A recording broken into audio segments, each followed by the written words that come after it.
नमस्कार, स्वागत है आपका हमारे चैनल 4 जागेंद्र मिश्रा में। क्यों रखा जाता है महाशिवरात्रि का व्रत 24 घंटे का महाशिवरात्रि व्रत कथा। दोस्तों, आज हम आपको महाशिवरात्रि की कथा, महिमा तथा पूजन विधि के बारे में बताएंगे। किसी नगर में चित्रभानु नाम का एक शिकारी रहता था। वह रोज जीवों को मारकर अपना परिवार चलाता था।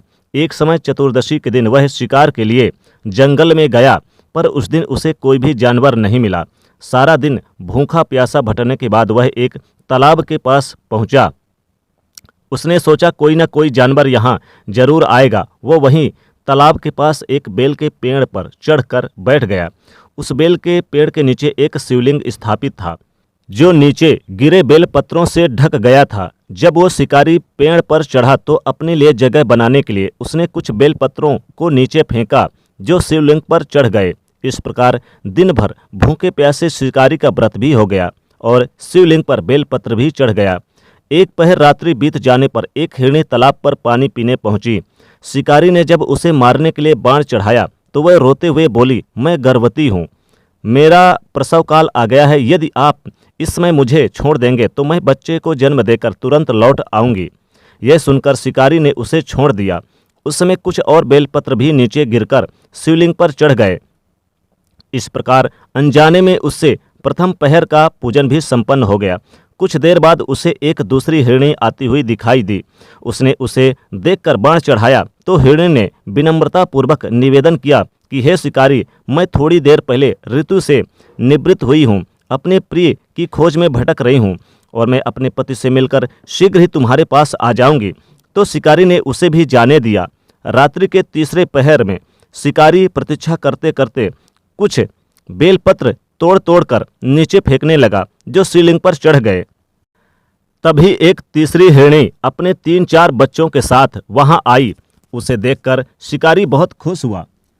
वो जैसे ही उस पर बाण चढ़ाने लगा, हिरणी कांप उठी और अपने अनाथ बच्चों की दुहाई देने लगी। शिकारी को उस पर तरस आ गया और उसने उसे छोड़ दिया। सुबह होने में कुछ समय बाकी था, तभी एक बड़ा सा हिरण वहां आया। उसे देखकर शिकारी ने सोचा, मैं इसका शिकार अवश्य करूंगा, और उसने अपना बाण चढ़ाया। तभी हिरण बड़ी विनम्रता से बोला कि हे शिकारी, अगर आपने मुझसे पहले आने वाले तीनों हिरणियों को मार डाला है तो कृपया करके मुझे भी शीघ्र मार डालो, ताकि मुझे उनके मरने का दुख ना हो। मैं उन हिरणियों का पति हूँ। यदि तुमने उन्हें जीवन दान दिया है तो मुझे भी कुछ क्षण के लिए जीवन दान देने की कृपा करो। तीनों मेरी खोज में भटक रही हैं, मैं उनसे मिलकर तुम्हारे समक्ष उपस्थित हो जाऊंगा। शिकारी ने दया कर उसे भी जाने दिया। सुबह होते ही शिकारी पेड़ के नीचे उतर आया। उतरते समय कुछ और बेलपत्र शिवजी पर चढ़ गए। इस प्रकार उपवास, रात्रि जागरण तथा शिवलिंग पर बेलपत्र चढ़ाने से अनजाने में ही पर शिवरात्रि की पूजा पूर्ण हो गई, जिससे प्रसन्न होकर शिवजी ने उसके हृदय को निर्मल और पवित्र बना दिया। कुछ समय बाद वो हिरण अपने परिवार के साथ वहां आया, परंतु शिकारी ने उसे जीवन दान दे दिया। शिकारी का दया भाव देखकर शिवजी बहुत प्रसन्न हुए और उन्होंने उन सबको अपने लोक बुला लिया। इस प्रकार अनजाने में ही महाशिवरात्रि के व्रत का पालन करने पर भी शिकारी को मोक्ष की प्राप्ति हुई। दोस्तों, जो भी महाशिवरात्रि का सच्चे मन से व्रत करता है और अगर कोई भी गलत काम नहीं करता, भगवान शिव उसे मोक्ष प्रदान करते हैं। आइए अब जानते हैं कि शिवरात्रि के व्रत को करने की विधि। शिवरात्रि के दिन सुबह स्नान आदि से निवृत्त होकर भगवान शिव का ध्यान करते हुए व्रत का संकल्प ले। भगवान शिव की मूर्ति या फिर शिवलिंग को पंचामृत से स्नान कराकर, यानी कि दूध, दही, शहद, घी से स्नान कराएं और ओम नमः शिवाय मंत्र का जाप करें। भगवान शिव को आप 1 लोटा जल जरूर चढ़ाएं और बेलपत्र जरूर चढ़ाएं। बेलपत्र चढ़ाने से भगवान भोलेनाथ अतिशीघ्र प्रसन्न हो जाते हैं। बेलपत्र बेहद ही प्रिय होता है भगवान भोलेनाथ को, इसलिए इस दिन, महाशिवरात्रि के दिन, 1 लोटा जल और शिवलिंग पर बेलपत्र अवश्य चढ़ाएं। और इस दिन धतूरा, भांग और सफ़ेद पुष्प भी चढ़ाएं और उन्हें भांग भी चढ़ाएं। विधि विधान से शिव जी की स्तुति करें, पूजा करें। इसके बाद सारा दिन निर्जला व्रत रहकर रात्रि के चारों पहर में शिव जी की पूजा करनी चाहिए।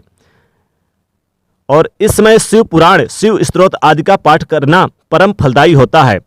महाशिवरात्रि में रात्रि जागरण का विशेष महत्व माना गया है। रात्रि के चारों पहर यानी कि 6 से लेकर 9 और 9 से लेकर रात्रि 12 बजे, रात्रि 12 बजे से लेकर 3 बजे और रात्रि 3 बजे से लेकर सुबह 6 बजे तक ये 4 पहर की पूजा आपको अवश्य करनी चाहिए। अगले दिन प्रातः काल ब्राह्मणों को भोजन करा के दान दक्षिणा देकर व्रत का पारण करें। इस प्रकार जो महाशिवरात्रि का व्रत करता है उसे शिवलिंग की प्राप्ति होती है और महादेव की कृपा प्राप्त होती है।